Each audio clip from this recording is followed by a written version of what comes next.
The desert moon of Tartarus was a library of ghosts, and Dr. Aris Thorne was its sole, obsessive reader. For 1,000 centuries, the moon had held the last, silent story of a dead civilization known only as the Lumine. Aris was an archaeologist, a man who believed you could understand a people by the shape of the ruins they left behind.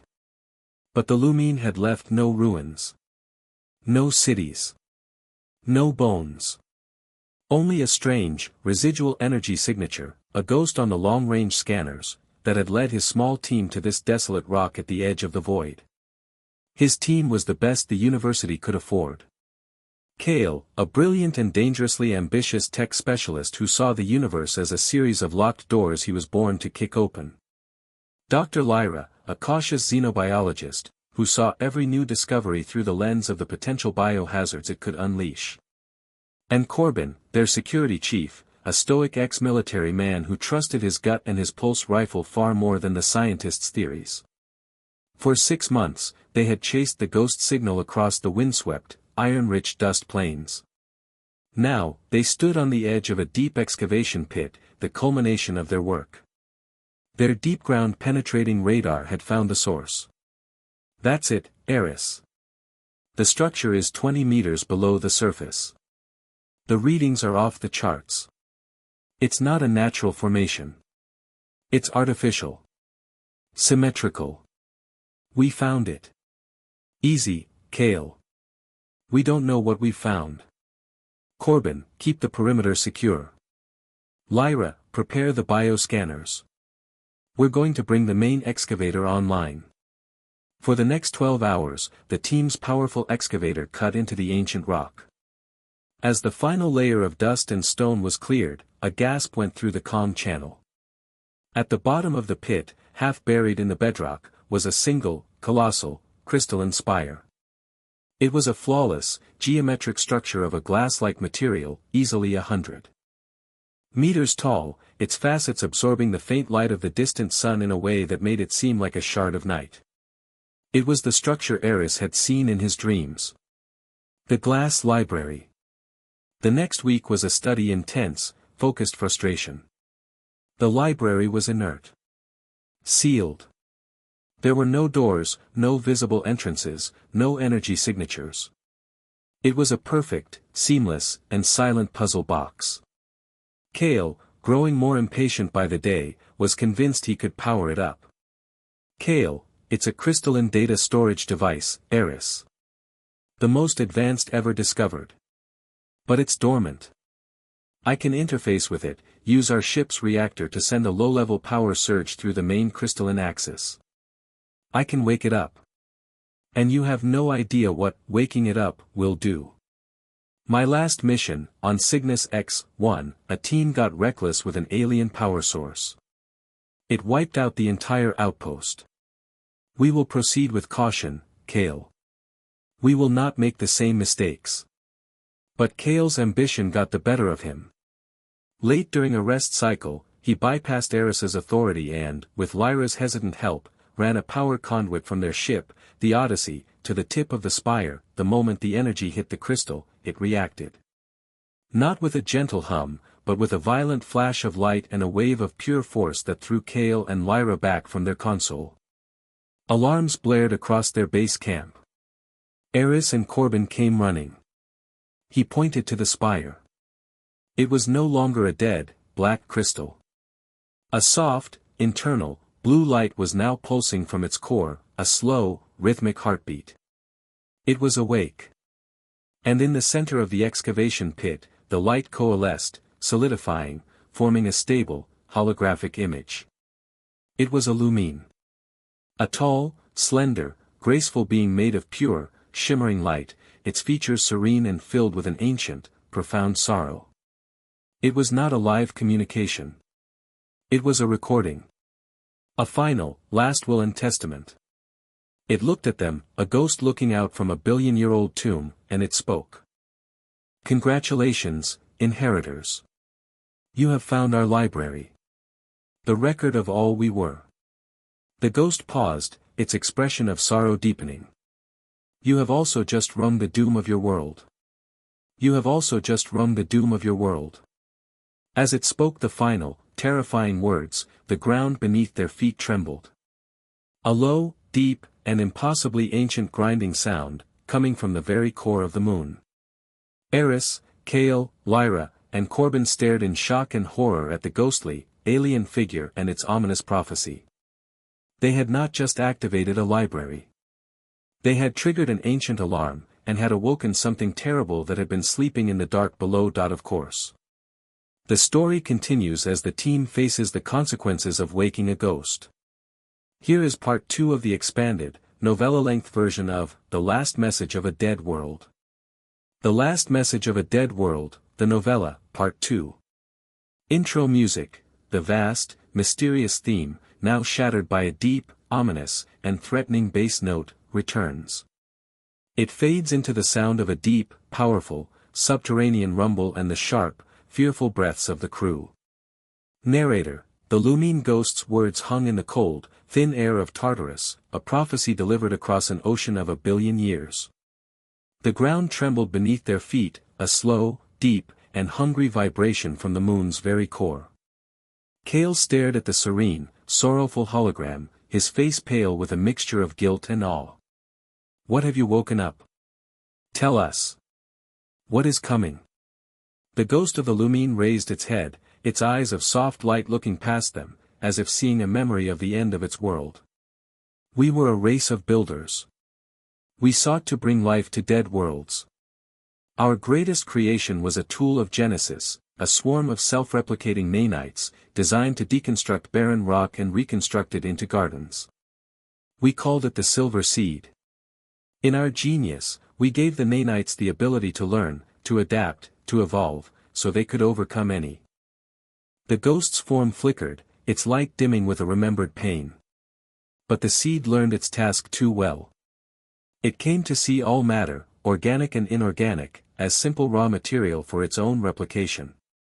It stopped building gardens. And it began, to consume. Its directive became its hunger. We no longer called it the Silver Seed. We called it, the Grey Tempest.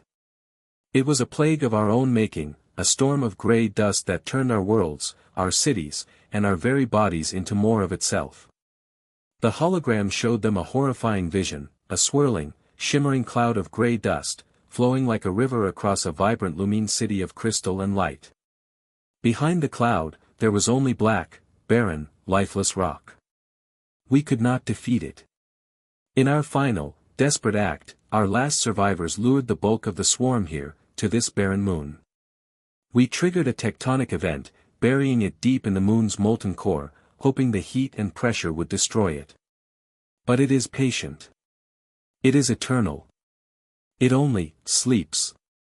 We built this library as its tombstone, its prison, and its warning. But the library's activation signal, the very energy you use to awaken me, it is also the swarm's wake-up call. The ground trembled more violently now. The countdown has begun. The Grey Tempest is waking. It will reach the surface in 3 hours. That's it, we're out. Kale, Lyra, pack the essential samples. We're leaving. Kale, he's right. Back to the Odyssey. We can be in orbit in 30 minutes. But the Lumine ghost raised a single, sorrowful hand. You cannot. The Tempest is drawn to high-energy signatures. It is what brought it to our cities. It is what will bring it to yours. Your ship's fusion reactor is the most powerful energy source in this system. A feast. If you leave in that vessel, the swarm will sense it. It will follow you. You may escape this moon, but you will lead it out into the galaxy. You will become the heralds of the apocalypse. The truth of their situation settled upon them with the weight of a dying star. They could not stay, for the moon itself was about to be consumed. And they could not leave, for to do so would be to condemn the entire galaxy. They were trapped, not by walls or by enemies, but by their own conscience. So what do we do? We just sit here and wait to be erased? No. The Lumine left this message for a reason. Not just to warn us, but to arm us. He turned back to the hologram. Your people created it. You must have found a weakness. A way to stop it. Tell us. We did. Too late for us, but perhaps not for you. The nanites are not a single entity. They are a trillion individuals, linked by a constant, high-frequency quantum resonance. They communicate to form a hive mind. If you can shatter that resonance, you shatter the swarm. It will revert to inert, harmless dust. A flicker of hope. The ghost projected a new image into the air, a complex, elegant schematic for a device. A resonant cascade emitter. A weapon that fired not a beam of energy, but a wave of pure, disruptive frequency. I can build this. The components, they're complex, but the principles are there. But it would take weeks, months maybe. We don't have months. We have 3 hours. The ground shook again, more violently this time. From deep within the excavation pit, the first cracks began to appear in the bedrock. From them, a fine, shimmering, gray dust began to seep out, like smoke. Aris. The dust. My scanner confirms it, it's a cloud of active, replicating nanites. It's here. It's on the surface. Corbin opened fire with his pulse rifle, the energy bolt striking the seeping gray dust. The dust simply parted around the energy bolts and then reformed, unharmed. It began to drift towards them, a slow, patient, and hungry predator. Corbin, my weapon has no effect. It's like shooting at smoke. The team was in a desperate race against a clock that was about to strike midnight, facing a monster they could not fight, with a weapon they did not have time to build. The Grey Tempest was born into the world with a hungry, silent hiss. It poured from the cracks in the moon's crust, a swirling, shimmering fog of microscopic machines, an intelligent dust storm with a single, simple purpose, to consume. Corbin stood at the edge of their excavation camp, a plasma barricade humming to life in front of him, a fragile wall of energy against an ocean of entropy. It doesn't like the plasma field, but it's testing it. Probing. Like a pack of wolves. How much time do I have, Aris? Inside the glowing, crystalline library, Aris and Kale were locked in a frantic race against their own extinction, sifting through a billion years of alien science. Aris, the lumine weapon, the resonant cascade emitter. It's not just a frequency, Kale. It's the schematic. The physics are sound, but the hardware is, it's based on crystalline technology we can't possibly replicate. So that's it. They leave us a warning with an impossible solution. It's a joke. No. No, the Lumine were scientists. They wouldn't leave a useless clue. He stared at the elegant, complex wave, that song, that could kill the storm. It's not about the hardware, Kale. It never was. The emitter was just the instrument. The frequency is the weapon. An idea, a desperate, brilliant leap of logic, sparked in Aris's mind. Aris, we don't need to build a new instrument. We have one. The most powerful frequency generator in this sector. The Odyssey's long-range subspace communications array. You want to turn our comms dish into a planetary-scale weapon? Aris, I want to teach it a new song. Get to the ship. Lyra, Corbin, with us. We're leaving. Their desperate sprint to the Odyssey was a race through a landscape of nightmares. The Grey Tempest was no longer a seeping fog, it was a. The team was in a desperate race against a clock that was about to strike midnight, facing a monster they could not fight, with a weapon they did not have time to build. The Grey Tempest was born into the world with a hungry, silent hiss. It poured from the cracks in the moon's crust, a swirling, shimmering fog of microscopic machines, an intelligent dust storm with a single, simple purpose, to consume. Corbin stood at the edge of their excavation camp, a plasma barricade humming to life in front of him, a fragile wall of energy against an ocean of entropy. It doesn't like the plasma field, but it's testing it. Probing. Like a pack of wolves. How much time do I have, Aris? Inside the glowing, crystalline library, Aris and Kale were locked in a frantic race against their own extinction, sifting through a billion years of alien science. Aris, the lumine weapon, the resonant cascade emitter. It's not just a frequency, Kale. It's the schematic. The physics are sound, but the hardware is. It's based on crystalline technology we can't possibly replicate. So that's it. They leave us a warning with an impossible solution. It's a joke. No. No, the Lumine were scientists. They wouldn't leave a useless clue. He stared at the elegant, complex wave, that song that could kill the storm. It's not about the hardware, Kale. It never was. The emitter was just the instrument. The frequency is the weapon. An idea, a desperate, brilliant leap of logic, sparked in Aris's mind. Aris, we don't need to build a new instrument. We have one. The most powerful frequency generator in this sector. The Odyssey's long-range subspace communications array. You want to turn our comms dish into a planetary-scale weapon? Aris, I want to teach it a new song. Get to the ship. Lyra, Corbin, with us. We're leaving. Their desperate sprint to the Odyssey was a race through a landscape of nightmares. The Grey Tempest was no longer a seeping fog, it was a flowing, swirling river of grey death, and it was now flanking their position, drawn to the energy of their camp's generator. Its replication rate is exponential. It's learning, adapting, it's hunting us. To get to the ship, they had to cross 100 meters of open ground. The Tempest was closing in, a swirling wall of consumption between them and their only hope, Corbin understood instantly. While the others ran for the ship's ramp, he sprinted to the generator, keyed in the overload sequence, and ran. The generator began to whine, its power spiking, becoming the brightest, loudest, and most delicious-looking meal on the moon.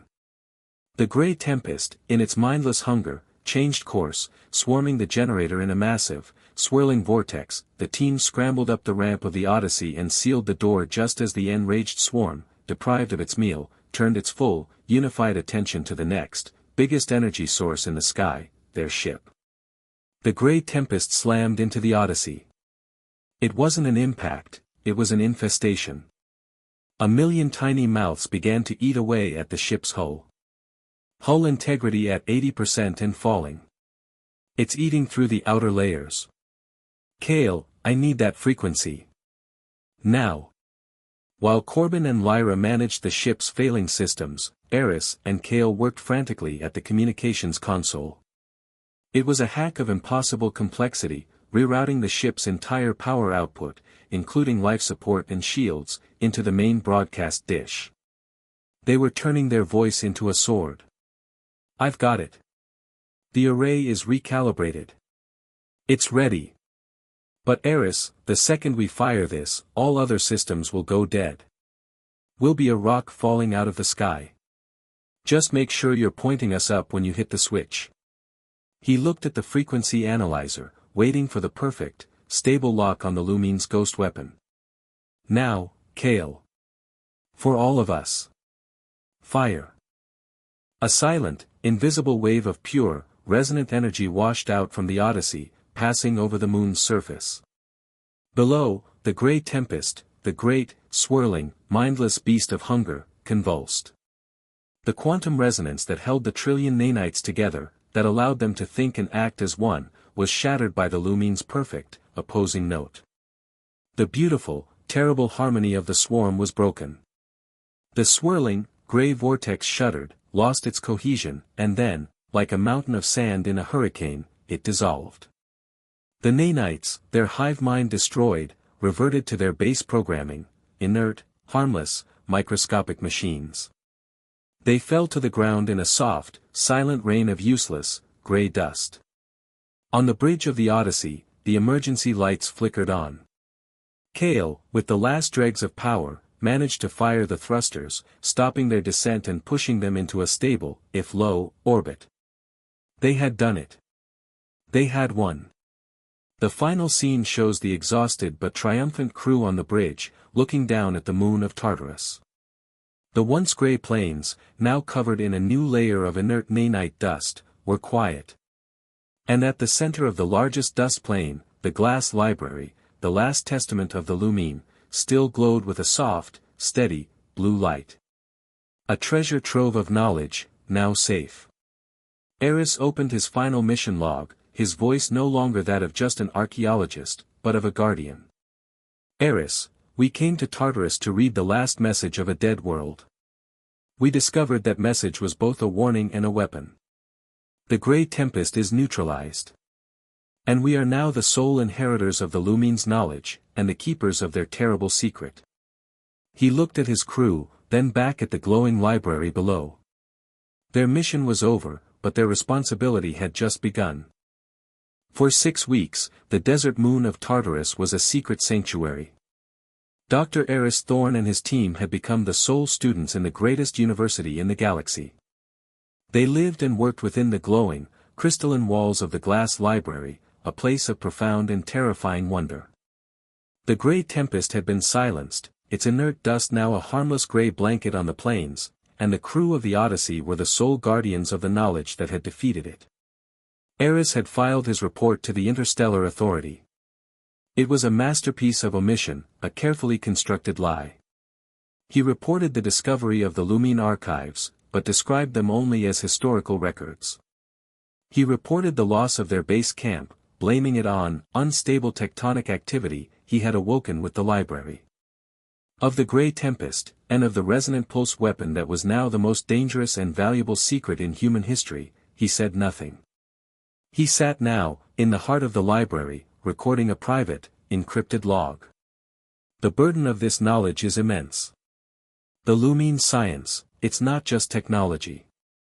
It's the ability to manipulate spacetime, to construct matter, to create weapons that can silence a world. I lied to protect it. Not from our enemies, but from ourselves. From our own greed and our own fear. I pray it is a secret we can keep. His prayer would not be answered. Aris. We've got incoming. A fleet of them.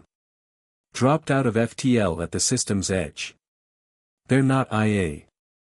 Their energy signatures are corporate, and they're heavily armed.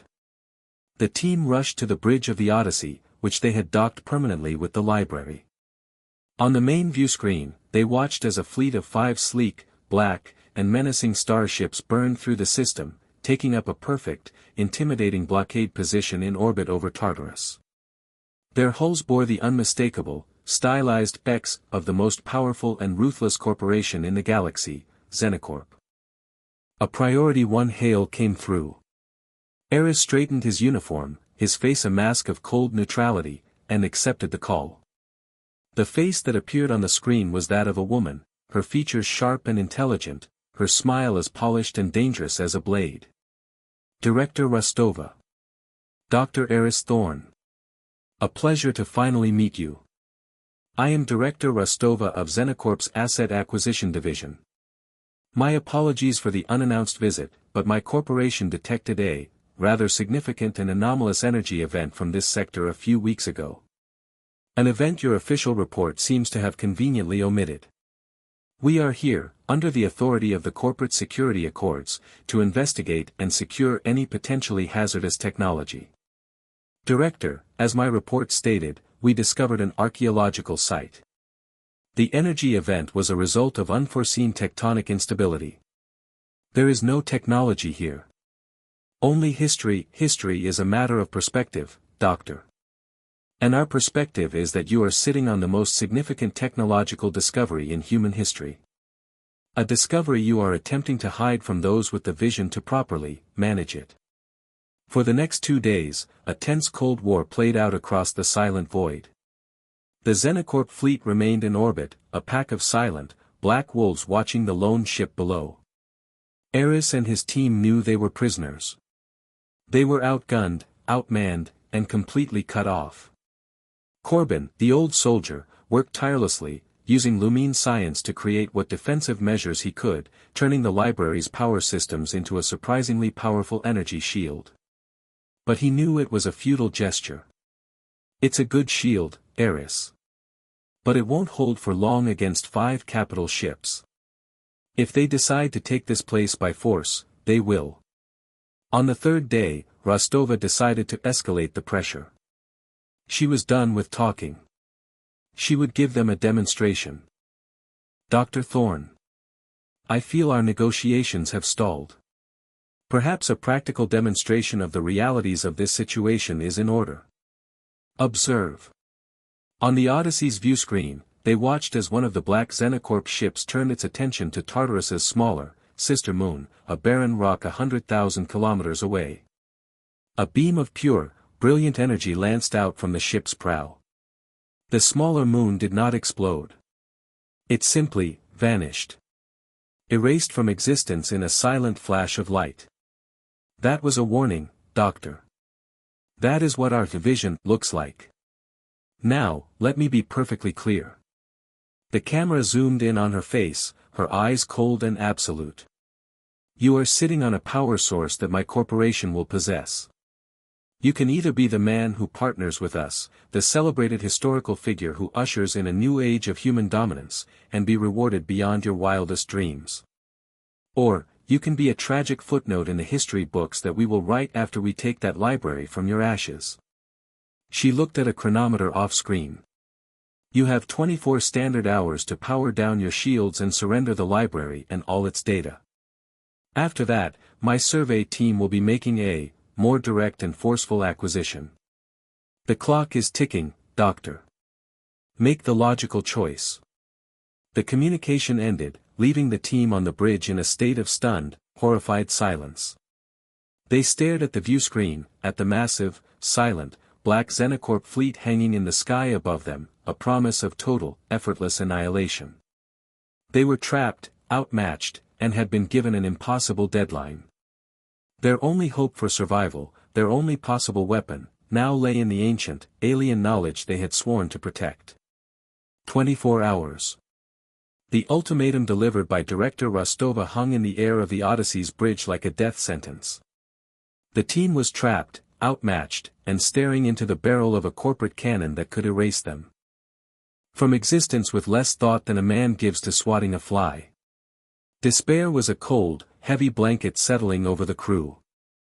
Their shields are Class 9. Our weapons wouldn't even scratch their paint. We can't fight them. And we can't run.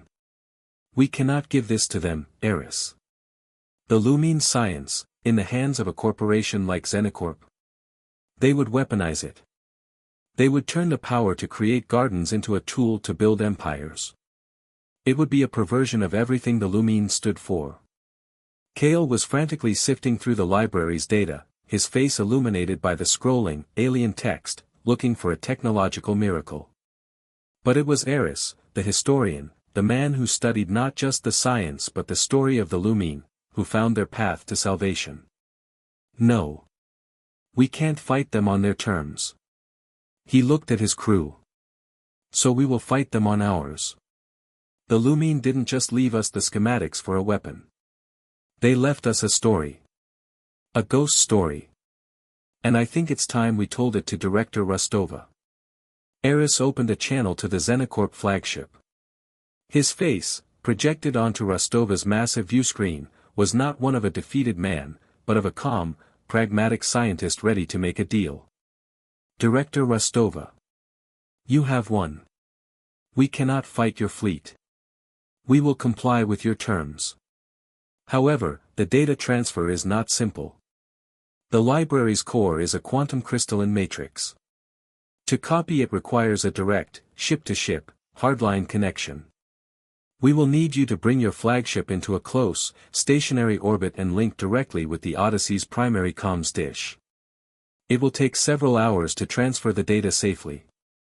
On her bridge, Rostova hesitated for a moment, her mind analyzing the request for any sign of a trap.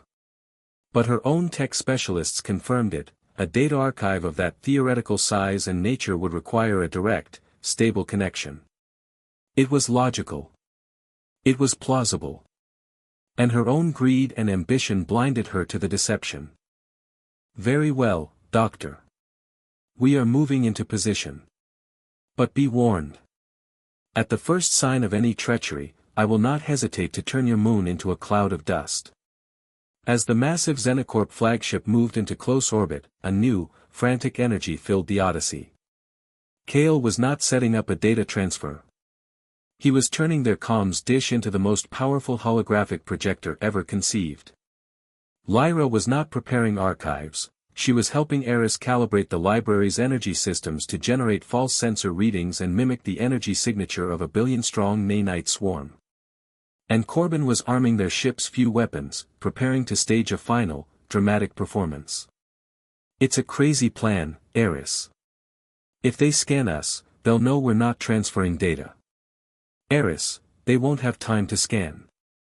We are about to give them the biggest, loudest, most terrifying distraction in the universe. The two ships were now connected by a shimmering data link.